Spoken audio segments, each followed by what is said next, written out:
damay def di gërëm d'abord population Diender di gërëm union des femmes de Diender ci lii nga xam ni mooy cérémonie bi ñu organiser tey pour ñoom ñu xool parce que yàgg nañu waxtaan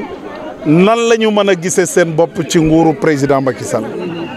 nan la ñu mën a gisee seen bopp sax du ma ko waxee noonu nan la ñu mën a gën a gisee seen bopp ci nguuru président Macky Sall parce que ñoom ay jigéen lañu te jigéen ku ko wax sa xel dafay dem ci problème mu ndox sa xel dem ci problème mu xale yu ndaw yi santé sa xel dem ci problème dépense beeg yu bëri Diender problème mu ndox bu garaaw la fi woon te pourtant forage yi bëri na waaye privé yi ñoo fi ëppale ay forage defar ci lu bëri mais état bi topp ko ni mu ko war a topp pour permettre population yi ñu am ndox jigéen ñi dañ daan jóg 2 heures du matin 3 heures du matin te ku la wax ni Diender mu ngi ci 50 kilomètres de Dakar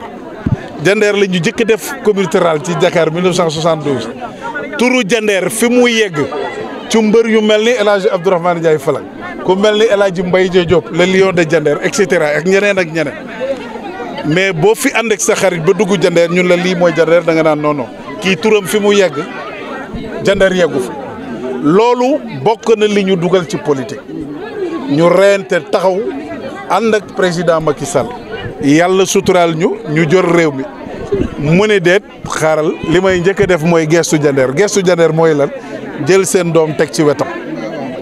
xëy na ñu bari yaakaar nañ ni war nga mën a ëppale loolu waaye man xeebuma ko ndax ci loolu mu jox mu teg bët boobu mu teg Diender lépp lu ma ko ci ñaan ndimbal mu jëm ci Diender jàppale nañ ci ndox mi réglé nañu tey ndox ba Dakar dañu leen di may ndox problème mu courant tey dëkk yëpp yóbbu nañ fa courant waxal jàmm moo ci des te taal moo ci des branché nañ lépp ba mu jeex waxal jàmm moom ki nga xam ni mooy coordonnateur adjoint fii ñu ànd créé parti bi depuis 2019 mooy Càmm Mbay symboliquement dafa rafetul sax dëkk yëpp di am courant ba mu des dëkkam mais loolu générosité la parce que dëkkam la mës a fàtte di wax ci yeneen dëkk yi bi ñu defar dëkkam yëpp ba pare ñu des dëkkam ñun léegi pour terminer loolu dañuy reyante ba dëkkam tàkk te loolu maa ngi lancé un appel aux autorités ak président Macky Sall yëpp ñu wax leen ni seen responsable bu mag boobu moom rek dëkkam tàkkagul pour le moment ci Diender te defe naa ni dinañ ko def bi ci des mooy mbirum tali. bu njëkkoon bu daan jege Dakar ni da ngay ñëw Diender mais da ngay am problème parce que tali bi yëpp dafa yàq woon da ngay bëgg sa yaay wala sa papa wala sa nijaay da ngay hésité mais ci ñetti at yi ñu génne wala ñeenti at léegi tali bi boo jógee Rufisque ba Mboro nu la neex ngay daw te yéen xam ngeen ci dara bi ngeen jógee Thiès. beneen problème bi mooy mbirum culte maanaam nit ñi bu ñu nekkee ay mag wala toll ci yenn âge yi jàkk ji rek la seen xel di dem. Diender jàkk boo fi duggoon fer presque chantier la nekkoon chantier parce que nit ñi quand même balaa ngay seet looy jël di ko defar jàkk da ngay dund ba pare donc ay problème la woon. président Macky Sall en 2016 ma ñëw ni ko président dëkk bi ñuy wax Mbisaaw day bindoon nañu ni da nga bëgg ñu jàppale leen ci seen juma xam naa ni su ma ko fa yóbboo mu nekk benn dëkk cundum ñoom nit ñi duñu xam ni ñoom ñoo bindoon. mën nañoo am nañ ko def mun ma deet loolu du ma ko nangu seetal ma yeneen dëkk yu amul nga xalaat ma jox la mu yëkkati 65 millions maanaam benn fukki millions ak juróom ni ma seetal nañ ko tas ñu am ci fukki dëkk ak ñaar jox leen ko bi ñu ko defee ba pare xëy na neex na waaye desoon na ba tey daaw ñëw mu woo ma ñu toog yeneen maire yi toog yeneen responsable yi ci département bi ñëpp toog. ku nekk wax sa soxla ñii ni oto laa bëgg ñii ni xaalis ñii ni lële mun ma Ibou Ndoye loo bëgg man ko président day la nga ma defaloon daaw soo ma ko defalee ren ñu matal ci dëkk yëpp man dinaa ci bëgg mun ma yeneen yi ci des man ko loolu bu ñu paree ñu waxtaan ci mais ba xamal li Diender parce que Diender dafa am lu ma bëgg contrat sa diggante ak ñoom mu dëgër mu ne ma bindal ma ne ko déet dinaa jël de waaye bu dëkk yi matul du ma ko jël. mën ma bindal lu la neex ci la ñu bind ba bindal loo xam ni sax bokkul ci Diender na ma ko bindee na mu ko laajee noonu la ko jox muy 90 millions juróom-ñeent fukki millions ñu ñël ci dëkk yëpp joxe ko joxe Kër Sega joxe Ngajaga joxe Kër Mbir joxe Ngiig joxe Kemaay joxe Caay yooyu yëpp sax politiquement bokkuñu sunu zone mais ñu yëpp dañ leen ci boole loolu rek moo lay wan ni am na bët bu mu teg ci Jandeer heure bii daaw bi suma yaay génnee àdduna yàlla ko yàlla yërëm fa mu tëdd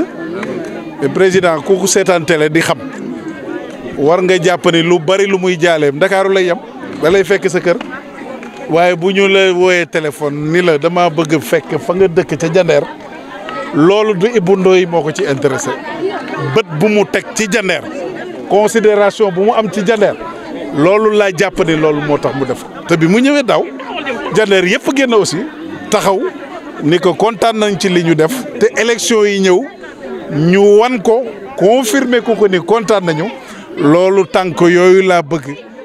24 février Jandeer defaat lu raw loolu suñ ko defee nag ba pare waaye ñun man ak Ibou Ndoye wàccoo nañu ak yow li ci des nag ñun ñoo ci des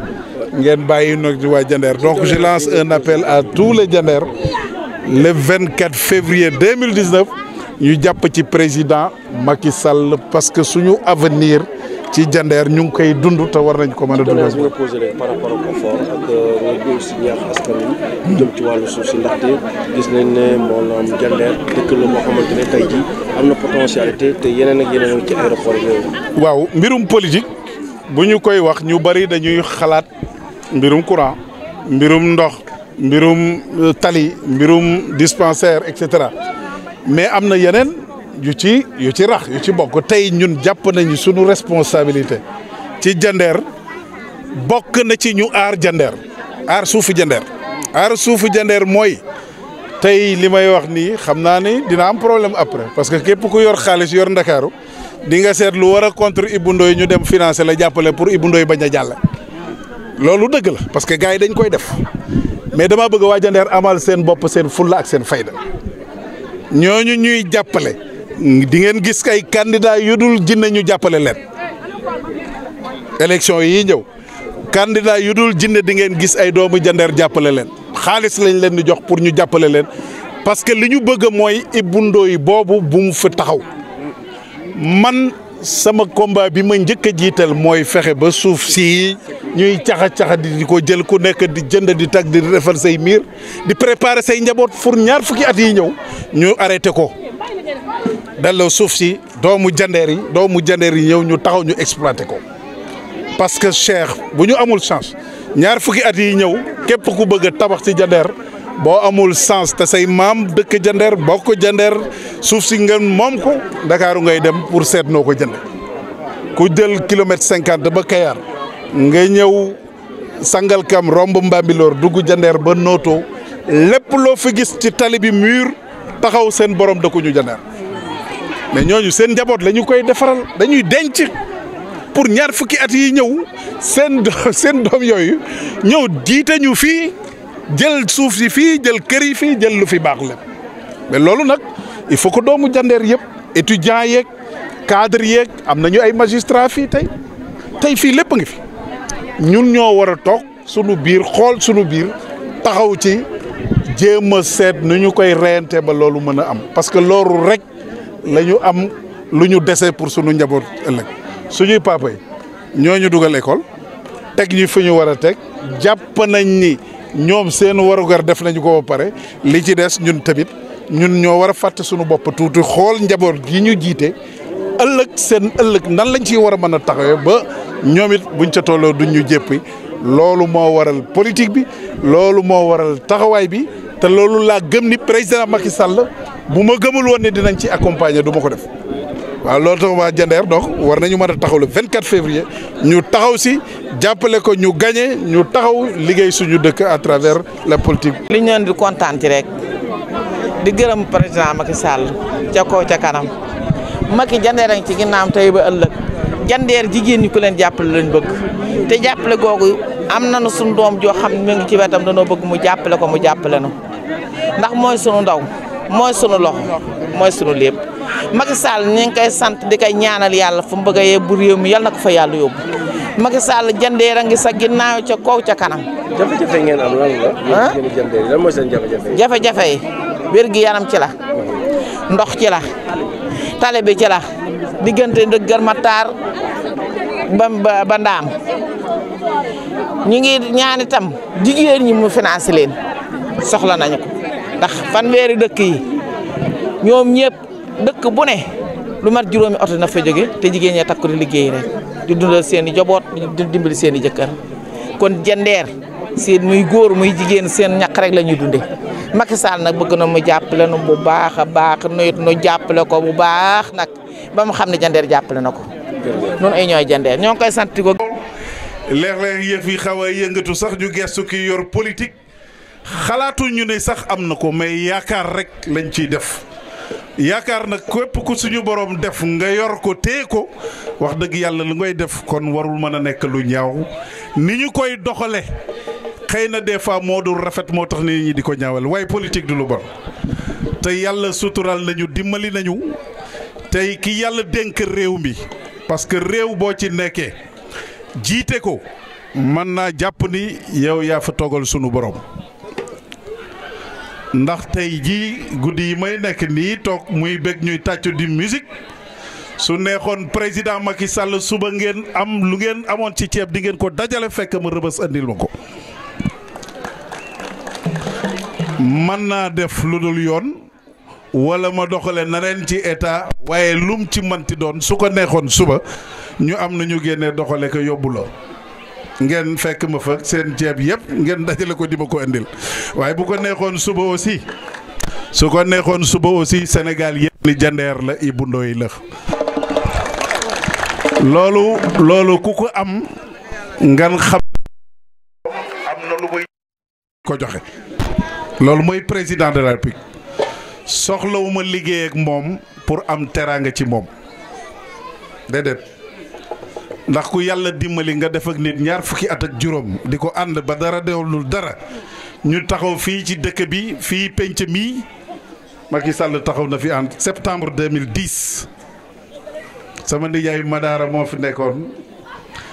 wax ba pare mu jël kàddu ko ni ko seen doom ji bu ngeen ci jàppee mooy li gën su ngeen ci jàppul it bu ngeen ci téyil man bu ma yàlla rënkee réew mi dinaa ko téye la mu waxoon def na ko ba mu ñëwee toor def na ko wax na ko def na ko loolu dafa am lu muy tekki ndax tey ci mbirum politique ak rapport yi nga xam ni Jandeer am na ko ak président Macky Sall ci laa bëgg a wax pour nit ñi xam ne bu ñu xeeb li ñu yor parce que Ibou Ndoye bi yaa Ami Ndiaye jur ak Baye Serigne ku ci nekk séq na ceeg moom loo xam ne war nga ko mën a bàyyi ndax léeg-léeg mu romb la du la nuyu léeg-léeg mu dugg faneen gisu la dem lu ci nekk parce que ñun ñoo ko séq ñoo bokk lépp donc ki nga bokkal war nga mën a am ak moom problème waaye Ibou Ndoye bi leen toogal fa ñuy joxe sunu borom dénk ko mani 1960 ba tey Jandeer amu ko waaw comme Jandeer amu ko ki ko def muy président Macky Sall nañ ko defal moom it lu kenn musul am Jandeer sama papa fii la daan politique sama nijaay Dawur mii xam na ci dara Baye Dawur kañ nekk fii Aline Wade nekk Ndaam Baye kii ka Baba Ka nekk fële ca Kayar Baba Diop nekk ca Mbijam la ñu bëgg a bari de juróom-ñaar la ñu woon waaye dañu daan seeti ay Njagabey ay Galonguer ay Christian Valentin bu élection yi jeexee ñu delluwaat fa ñu nekkoon waaye yokkuñu dara ci sunu dëkk bi waaye léegi dootuñu yóbbu te kenn fa ñuy joxe fa lañ ñu teg ñun waa Jandeer ñu nga fa. duma maire yoruma département ministériel duma directeur de société te poche yi dara nekku ci waaye bi ñu yàlla dimbalee fukki maire yi ak ñaar yi nekk département de Thiès barke démb ñu toog ak président Macky Sall te war nañu toog ak moom bu jógee Casamance donc jigéen ñi seeni mbir dinañ ko dugal foofu. mani keroog bi ñu defee bilan ba mu jeex li président dugal ci commune Jandeer dugalu ko fenn dëkk ci département de Thiès. kon mbir mi secret bi mooy fekke nekk fa parce que boo fa nekkul bokkuloo. Omar Gueye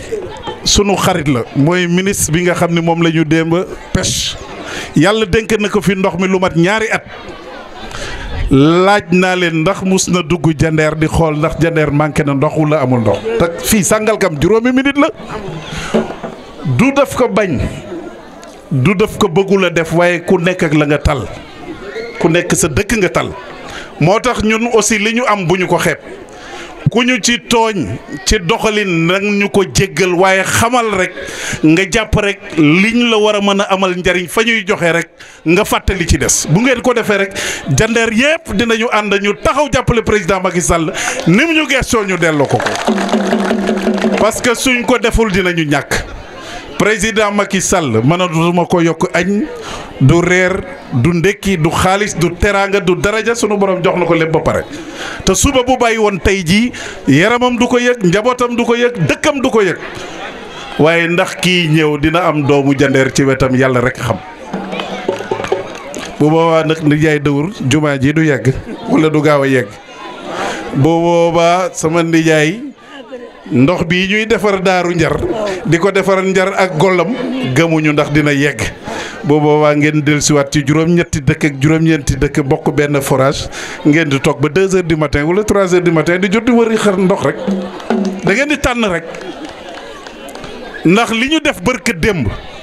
premier ministre ñëw taxaw bayax inauguré ñu taxaw wax ak moom la ñuy wax am na liggéey bu dox ci diggante bi balaa loolu di am. dinaa profité nag di gërëm Serigne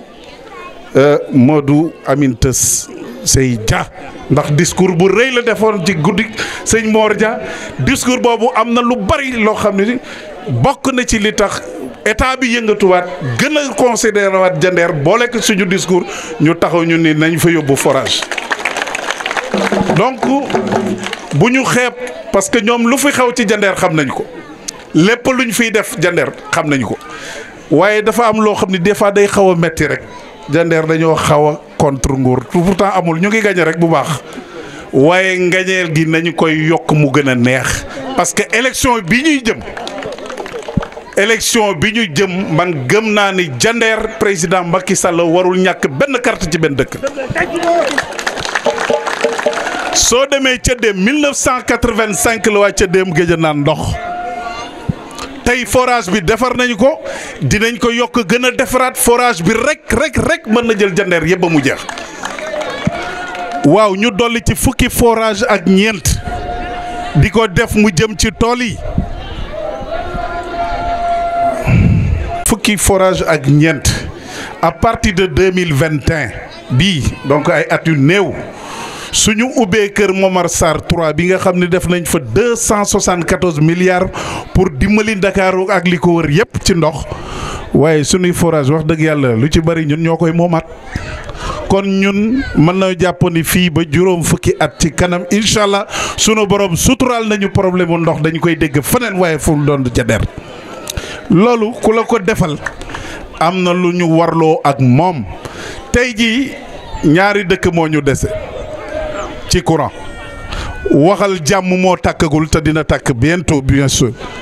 ak Bayax Silla branché nañ leen ba pare taal moo ci des te dina tàkk demal ci commune bi boo la neex ci département de Thiès amul benn commune boo xam ni mën nga fa taxaw te doo wàññi ñaati dëkk ñoo fa amul courant dëkku ministre Augustin Tine lu mat fukki dëkk ak juróom amuñu courant nga dem Touba Toul 96 villages la juróom-ñaar fukk yi ak ñaar amuñu courant te pourtant seeni résultat mooy ëpp suñu yos donc loolu war nañ ci wala xoolaat te jigéen ñi c'est pas un hasard li ñuy ñu commencé ko ci yéen parce que coono yu métti yëpp ci yéen la jëm bu ndox ñàkkee 2 heures du matin 3 heures yéen la bu garab yi amul ci dispensaire yi yéen ay sonn yéen ay débrouillé te sama gaañi nag ku ci jekk tuuti rek yu dolli baneen wala nga jéem a seet nooy toxu jeg yooyu dee leen ko bañ parce que coono yi yéen a koy moom ñoom Cheikh Kaba yi ñoo tax may wax. léegi élection la ñu jëm machine yi dinaa ci ñëw parce que moom lay mujj wax naa leen ndekki la rek añ bi ñëwagul élection la ñu jëm bu ñu nëbbunte te man gëm naa ni bis bu président Macky Sall pare dootu leen gaaw a dégg ci gémmiñ bi lu ñuy wax Ibou Ndoye ak ay jandeer daw sa ba ngay ami tànk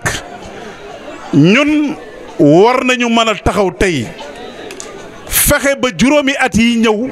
bu ñu waxee waxu nguur ak waxu Macky Sall rek sa xel dina dem ci ñeneen fukki nit ak juróom ñu dul Ibou Ndoye parce que loolu mooy sunu ndam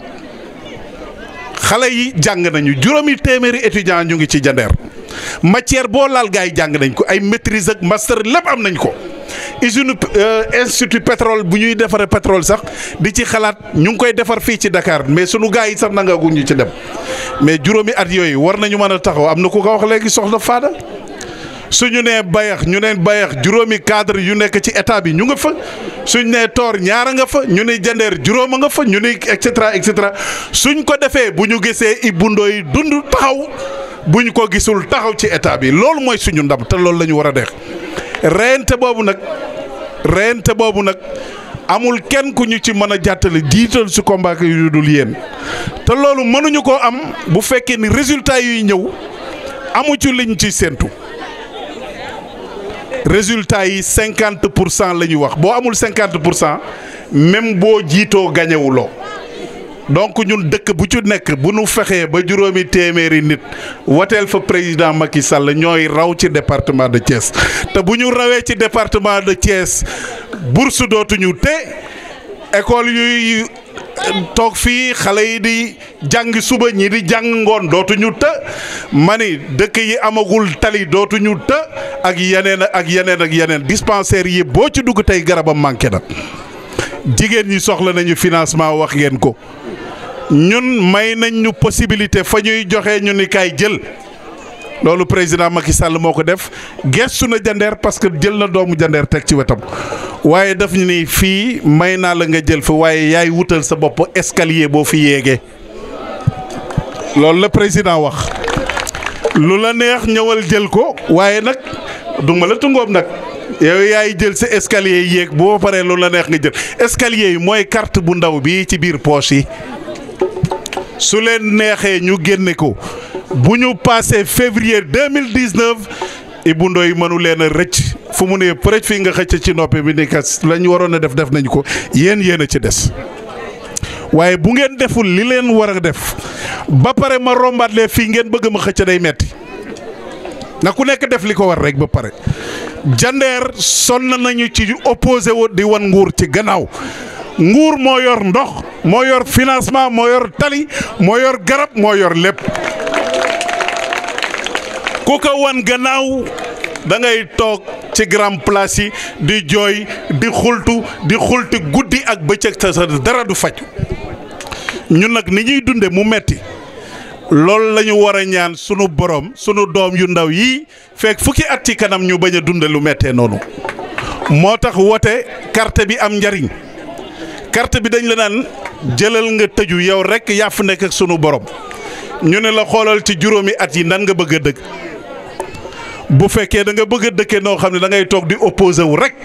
ñi yor ndox mi téye ko ñu yor courant bi téye ko sa tànnal ko bu fekkee da nga xalaat ni nag ñun li ñu am ci ay problème nguur gee ñu ci war a dimbali waaye nga jël carte bi nga dugal ko boo génnee nga dajak sa waay ni ko doo nit yow laa wateel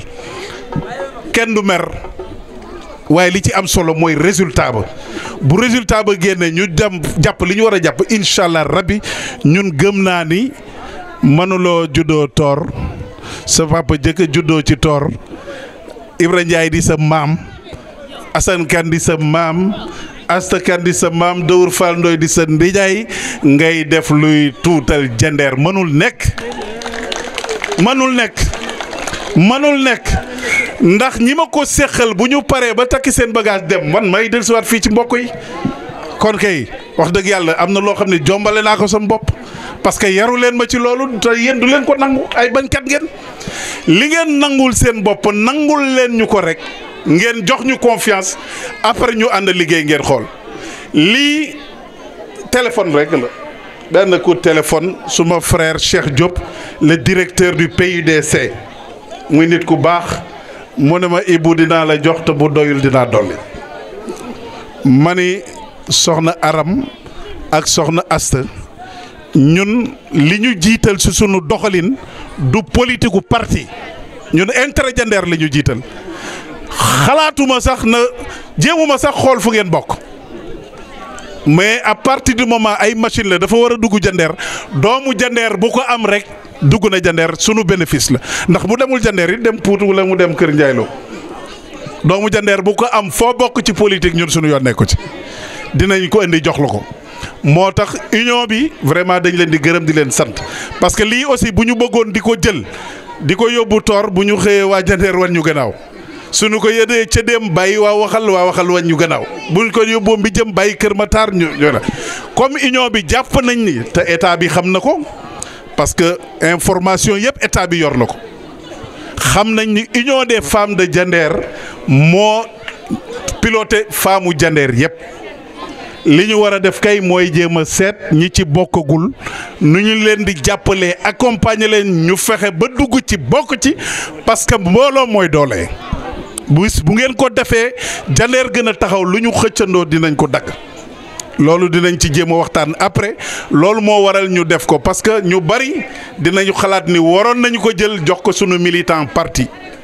waaye ñun Jandeer la ñu jiital parti bi Jandeer la ñu jiital avant parti bi nag ku ñu ci fekk si ak li ñuy defar jàppale ñu dërëm bi génnul gaar gi rek lay doon waaye lii moo waral sama mbokk yi nga xam ñoom laa bokkal APR ñu comprendre ko noonu que ni doomu Jandeer la war a dem na ci doomu Jandeer bu ñu xool ban couleur politique la bokk parce que loolu mooy li am solo li waral ci ñun jëm ci parti bi bu soobee yàlla dinañ ko def te ñoom dinañ ko gisal seen bopp ñaar yooyu dañu bëggoon ñu leeralal ko ba ñu bari xam ko li ci des mooy financement bi incha allah rabbi à partir de lundi dinaa dem seeti ministre de la femme madame Ndeye Sali waxtaan seeg moom parce que directeur ba mu booleloon ca la ngeen bi posé woon yëpp vraiment taxawoon na ci taxawaay bi mu war a def yëpp def na ko jàppoon naa ni sax lu bari commencé na génn parce que am na yu ñu annoncé woon waaye comme ci mbirum mbooloo la ñu nekk am na yoo xam ne doo ko mën a wax incha allah à partir de lundi dinaa ko defaat ni ma ko defoon taxaw ci mu nekk sama yëf incha allah rabbi gëm naa ni noonu ngoon ko xaaree dina ñëwee noonu bu soobee yàlla. beneen bi mooy bu président jógee Casamance war na dem recevoir li ñuy wooyee collectif bi nga xam ne moo seq mairie département bi ñi ci bokk parce que am na ñu ci bokk am na ci ñu bokkul man nag yàlla suturaal na ma ñoom bi ñu koy defar jàpp nañ ni Jandeer dafa absenté bokku ci war naa ci mën a bokk man maa leen fa nekkal bu ñu recevoir waat naa ko ci alxuraan benn revendication laa koy wax dama ko naan jigéenu Jandeer. Équipement des moulins à mil qui nous ont été offerts par son excellence monsieur le président de la République Macky Sall à travers le programme du PIDC, le programme d'urgence dédié aux collectivités locales pour pouvoir venir en aide les populations, notamment les femmes, les alléger au moins au niveau des travaux. Donc c'est un lot de 5 machines. Et la particularité, nous l'avons remis, ce lot, à l'Union des femmes de Jandeer. Parce que tout simplement, Monsieur le Président de la République voudrait que toutes ces politiques publiques puissent être vécues dans leur chair, senties du moins dans leur chair par les populations. Et quand on parle de population, évidemment, la composante la plus importante, en tout cas qui constitue une composante importante, c'est celle des femmes. Et aujourd'hui, nous avons dit que nous allons symboliquement organiser quelque chose avec elles. Et voilà, nous avons pu remettre cela. Mais ce n'est que le début d'un compagnonnage que nous voulons entre les femmes de Jandeer et son Excellence, Monsieur le Président de la République Macky Sall. Et j'ai l'habitude de le dire, et je ne cesserai jamais de le dire, l'avenir de Jandeer ne se conjugue pas au futur, ça se conjugue au présent avec le Président Macky Sall. Et cette cérémonie à laquelle nous venons d'assister en est un symbole très fort. Et je crois que dans les semaines à venir, ou bien dans les mois à venir, nous allons évaluer ce qui a été fait aujourd'hui pour enfin pouvoir faire mieux et plus pour le compte des femmes de Diender. Nous voulons un contrat de confiance entre le président de la République et les femmes de Diender. Diender a toujours constitué une zone importante à ses yeux parce que quand même il a pris un de ses enfants du terroir, moi en l'occurrence, à ses côtés comme conseiller dans son cabinet. Pour moi, c'est une marque de confiance, c'est une marque de considération énorme qu'il faudrait aussi en retour avoir la lecture qu'il faut politiquement parlant pour pouvoir peut-être dans les semaines à venir ou bien la prochaine échéance électorale, la présidentielle de 2019, que Diender marque totalement son accord avec le président en votant massivement pour le compte du président de la République. Parce que si Diender vote massivement pour le président Macky Sall,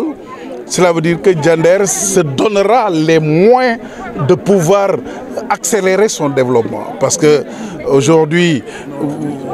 historiquement parlant, Diender constitue quand même une référence. C'est la toute première commune rurale du Sénégal créée en 1972 avec la réforme de 72. Évidemment, il y avait d'autres, Ngoundiane et Gaïmekhé peut-être, mais Diender fait partie des 3 premières communes qui ont été installées grâce à par l'entremise de cette réforme. Aujourd'hui, ceux qui ont la chance de fréquenter la commune savent très bien par rapport à la proximité de la région de Cap-Vert, par rapport aux potentialités économiques qui sont dans cette zone. Diender n'a pas encore connu le bonheur, les populations n'ont pas encore connu le bonheur qu'il leur faut, évidemment, à travers les politiques publiques des anciens régimes. Ça fait 5 ans qu'on s'est installé, ou 6 ans ou 7 ans. Le président Macky Sall a réussi à faire ce qu'aucun chef d'État n'ait jamais pu faire ici à Diender depuis 1960. Depuis 1985, il y avait des problèmes d'eau. Aujourd'hui, on a pratiquement toutes les capacités au niveau des forages jusqu'à pouvoir aider même la région de Dakar à travers ce qui a été creusé il y a quelques mois et dont la mise en service a déjà commencé et commence à faire ses effets au niveau des populations. Donc en résumé, Diender constitue un bastion aujourd'hui du président Macky Sall parce qu'on a pu gagner les élections, le référendum, les élections législatives au mois de juillet de l'année dernière. Il faudra confirmer le 24 février à travers un score très fort qui nous ouvrira d'autres portes de bonheur et de vina avec le président Macky Sall. Donc, je lance un slogan ici et je crois que d'autres localités pourront en profiter pour prendre ça. Diender neena waaw Macky Sall, Diender neena waaw Macky Sall, Diender neena waaw Macky Sall, Diender neena Macky Sall. Comme Diender neena waaw, Diender neena Macky, Diender neena Macky, Diender neena Macky. Bëgg naa bu ñu fu jógee le 24 février ñu xool yeneen dëkk yëpp campagne bi ñëwagul buñ ci duggee ànd ak jigéen ñi parce que jigéen ñi 29 groupement féminin la mooy union des femmes de Diender ñi ci bari ñu ngi nii daaw ñu def politique wala même bu ñuy def politique sax ànd ñoon ci politique bi wala ànd ñu woon ñun ci politique bi donc ñun ni ko président Macky Sall tàllale ci wolof mais avant le wolof waaw vous avez posé tout à l'heure une doléance par rapport à vous avez demandé à ce que Diender soit retiré de l'OFOR pour permettre aux populations d'avoir des branchements sociaux. Oui, c'est une revendication, bien une doléance que nous avons soumise à l'attention des autorités, des hautes autorités. Et je crois qu'il y a des pas qui sont en train d'être franchis au niveau du ministère de l'Hydraulique pour sortir la commune de Diender de la tutelle de l'OFOR et l'instaurer au niveau des structures, des services de la SDE. Ça va nous permettre de bénéficier des investissements lourds qui vont être opérés en conséquence. Parce que si par exemple la SD prend en charge avec la SONES la zone de Diender, cela veut dire qu'il y a de nouveaux investissements au niveau de la canalisation, de raccordement qui vont être effectués. Ça coûte beaucoup d'argent, mais l'objectif c'est d'alimenter correctement les populations parce que tout simplement ce qu'il y a de plus difficile nous l'avons obtenu, c'est-à-dire de l'eau. On a quand même une quinzaine de forages ici. Ce qui est plus facile, à mon avis, ce serait de faire les investissements nécessaires pour pouvoir justement permettre aux populations d'en bénéficier correctement. Et ça fait partie des soucis du gouvernement. C'est un souci permanent et les autorités compétentes vont prendre les mesures qu'il faudra peut-être pour arriver à cet objectif, quoi. Une alerte aussi que vous avez lancée parce qu'on sait que Diender est à 2 pas de la nouvelle ville de Diamniadio et de l'aéroport sur le foncier. Sur le plan stratégique, Diender constitue une zone importante, stratégiquement parlant, géopolitiquement parlant, parce qu'on est à 30 minutes de Dakar, on est à 20 minutes du nouvel aéroport, on est à 5 minutes de la mer, parce que historiquement, Kayar faisait partie de la commune de Diender, de la communauté rurale, anciennement parlée. Et dans quelques années, le Sénégal fera partie des 5 producteurs mondiaux au niveau de gaz. C'est-à-dire sur le plan mondial, le Sénégal fera partie des 5 pays qui ont la plus grosse production, la plus grande production en termes de gaz. Donc cela veut dire que l'avenir, c'est ici. Mais il faut qu'on se prépare. Si on ne se prépare pas, c'est d'autres mains, d'autres têtes, d'autres populations qui vont s'accaparer de ces ressources. Donc c'est notre devoir à nous de nous y préparer en formant, en informant les jeunes, en obtenant par exemple l'adhésion massive des populations pour pouvoir, accompagner dans ce sens son Excellence, Monsieur le Président de la République, dans ses politiques publiques pour pouvoir, en tout cas demain, à l'heure des comptes, qu'on puisse dire ñun Diender sentiroon nañu suñu bopp li ci xaw ci régime Macky Sall. Et ça, vraiment, ce n'est pas un crime de le dire. Depuis 1960 jusqu'à nos jours, ce que le président Macky Sall a fait pour la commune de Diender, aucun chef d'État ne l'a fait. Je suis bien placé pour le dire parce que quand même, historiquement, ma famille appartenait à la famille libérale.